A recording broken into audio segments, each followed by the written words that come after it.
प्यारे दोस्तों, बहुत बहुत स्वागत है आपका अपने चैनल यूजीसी नेट साहित्य दर्पण में। तो जैसा कि आपको पता है कि इस चैनल के माध्यम से एमएनटी नेट जेआरएफ से टीजीटी पीजी की तैयारी करते हैं। फ्रेंड्स, आज की क्लास में बताना चाहूंगी कि आप यदि हिंदी के अभ्यर्थी हैं, विद्यार्थी हैं, प्रार्थी हैं, तो सामान्य हिंदी का मतलब नॉलेज रखना बड़ा इंपॉर्टेंट है आपके लिए। ठीक है। एक बात और कहना चाहूंगी कि यही सही समय है एग्जाम की तैयारी करने का, जब आपके पास ना तो एग्जाम की डेट होती है, ना ही आपके पास कोई नोटिफिकेशन आया होता है, और ना ही आप यूं रहते हैं कि परीक्षा 2 महीने बाद होगी, 3 महीने बाद होगी, 4 महीने बाद, ऐसा करके कोई कुछ भी आपको नहीं पता है। तो इस समय कोशिश ये करें कि एक एक टॉपिक को बढ़िया अच्छे से तैयार करें। और कहना चाहूँगी, जो लोग पहली बार तैयारी कर रहे हैं वो बेहतर नोट्स बनाकर तैयारी करें। लेकिन जो दूसरी बार तीसरी बार तैयारी कर रहे हैं वो पुनः नोट्स ना बना करके उसी नोट्स का अभ्यास करें, या उसमें कुछ नया समाहित करते चले जाएं शॉर्टली। ठीक है। और बाकी आप कोरे कागज पर अपना अभ्यास कर सकते हैं।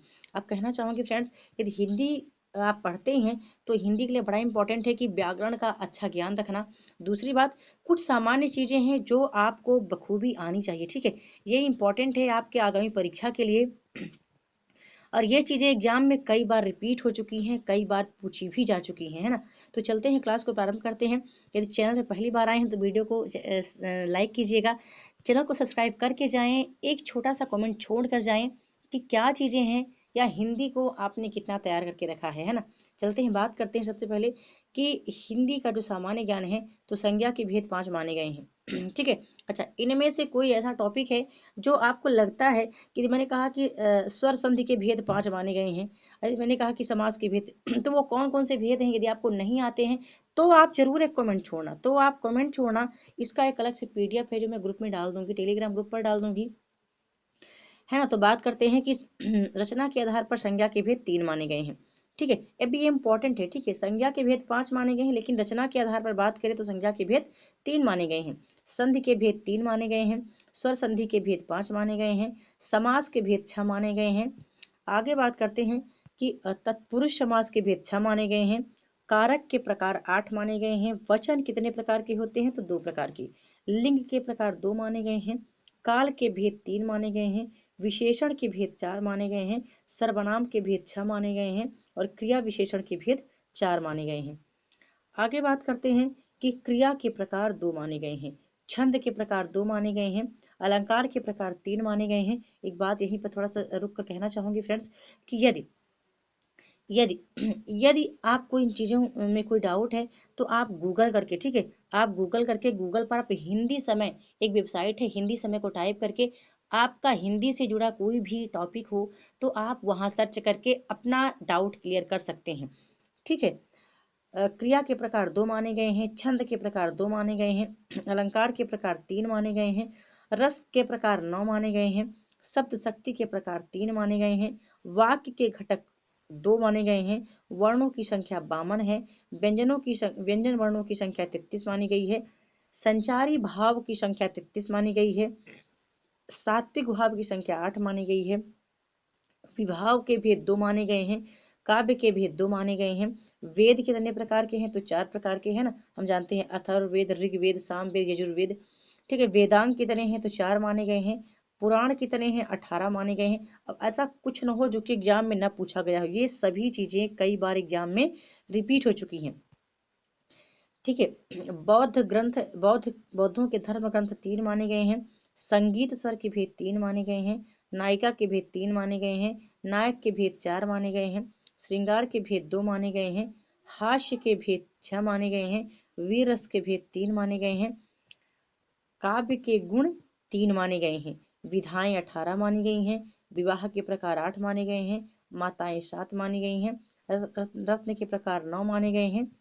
ठीक है। ये राशियां वगैरह एग्जाम में तो पूछा नहीं जाता कि राशियां 12 मानी गई हैं, या रात दिन रात पहर मतलब 8 मानी गई हैं। ये हमारे नेट या टीईटी में नहीं बनता, लेकिन हम देख लेते हैं कि वायु के प्रकार 5 माने गए हैं। अग्नियां 3 मानी गई हैं। गुण के प्रकार, ये इंपॉर्टेंट है, 3 मानी गई हैं। ठीक है। शारीरिक दोष 3 माने गए हैं। लोक 3 माने गए हैं। ऋण के प्रकार भी 3 माने गए हैं। ताप 3 प्रकार के हैं। युग 4 प्रकार के हैं। पुरुषार्थ 4 प्रकार के हैं, वर्ण 4 प्रकार के हैं, दंड के प्रकार 4 माने गए हैं, शत्रु 6 प्रकार के माने गए हैं। पर ये इंपॉर्टेंट नहीं है। अब देखते हैं आगे क्या इंपॉर्टेंट है, ठीक है, जो एग्जाम में बार बार रिपीट होता है।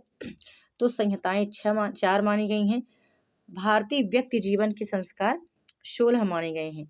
ईश्वर के रूप दो माने गए हैं। भाषा के प्रकार 2 माने गए हैं। अब ये इंपॉर्टेंट, ठीक है, मूल स्वर के भेद 3 माने गए हैं। व्यंजनों के प्रकार 3 माने गए हैं। स्पर्श व्यंजन होते हैं 25, उष्म व्यंजन होते हैं 4, संयुक्त व्यंजन होते हैं 4। अब देखो ये इंपॉर्टेंट है, ये सभी इंपॉर्टेंट है और ये सभी बार बार एग्जाम में पूछे जाते हैं, ठीक है।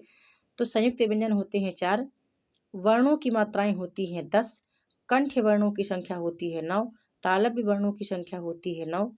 प्रयोग की दृष्टि से शब्द भेद 2 माने गए हैं। विकारी शब्द के प्रकार 4 माने गए हैं, ठीक है। अब ये इंपॉर्टेंट है, ये सभी इंपॉर्टेंट है, ठीक है। अविकारी शब्द के प्रकार 4 माने गए हैं। उत्पत्ति की दृष्टि से शब्द भेद 4 माने गए हैं। व्युत्पत्ति या रचना की दृष्टि से शब्द भेद 3 माने गए हैं। वाक्य के भेद अर्थ के आधार पर 8 माने गए हैं। वाक्य के भेद रचना के आधार पर 3 माने गए हैं। विधेय के भाग 6 माने गए हैं। आगे देखते हैं। सर्वनाम की संख्या 11 मानी गई है। प्रत्यय के भेद 2 माने गए हैं। रस के अंग 4 माने गए हैं। अनुभाव के भेद 4 माने गए हैं। अस्थाई भाव के प्रकार 9 माने गए हैं। नेक्स्ट आता है श्रृंगार के प्रकार भी 2 माने गए हैं। अब देखो यहाँ से जो है वही चीजें रिपीट हुई हैं, ठीक है। यहाँ से जो है इसको बताने की आवश्यकता नहीं है, वही जो हम आगे बताए आए हैं वही चीजें यहाँ पर कुछ रिपीट हुई हैं। ये देखो यहाँ रिपीट हुई हैं, तो मैं इनको फिर से इनका मतलब जिक्र नहीं कर रही हूँ क्योंकि ये चीजें रिपीट हो गई हैं, है ना। तो उम्मीद करती हूँ फ्रेंड्स कि ये क्लास आपको पसंद आएगी। और मैंने जैसा कि वीडियो प्रारंभ करने से पहले ही कहा है कि यही सही समय है कि आप एग्ज़ाम की तैयारी कैसे करें, क्योंकि एग्ज़ाम डेट सामने नहीं है, आपने फॉर्म भी फिल नहीं किया है। तो एक एक टॉपिक को उठाएं और उसका जितना भी डाउट हो आप क्लियर करें और एग्ज़ाम को बेहतर तरीके से यदि आपको मतलब फर्स्ट टाइम में ही आपको क्वालिफाई करना है तो एक एक मिनट का, एक एक दिन का और जो 24 घंटे के कोशिश करें कि 4 से 6 घंटे आप अपने स्टडी में दें, है ना।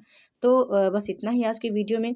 और कोशिश करूँगी कि अच्छा हाँ, एक बात कहना था, जो लोग टेलीग्राम ग्रुप पर नहीं हैं और चैनल पर पहली बार आए हैं वो टेलीग्राम ग्रुप को जरूर ज्वाइन करें। टेलीग्राम पर जाकर आप यूजीसी मतलब चैनल का जो नाम है यूजीसी नेट साहित्य दर्पण ही सर्च करके आप ज्वाइन हो सकते हैं, क्योंकि टेलीग्राम पर कुछ इंपॉर्टेंट चीज़ें मैं अपलोड करती रहती हूँ। या क्विज़ भी डेली अभी जैसे ही मतलब अभी समय स्टार्ट हो गया है नया बैच 2022 का, तो मैं डेली क्विज़ भी वहाँ पर अपलोड करूँगी, क्विज़ भी दूँगी, ताकि आप क्विज़ के माध्यम से आप जाँच सकते हैं, परख सकते हैं कि आपकी तैयारी कितनी है, ठीक है। तो एट लास्ट कहना चाहूँगी वीडियो को लाइक और एक छोटा सा कमेंट छोड़ के जाएँ। वीडियो के साथ बने रहने के लिए बहुत बहुत धन्यवाद।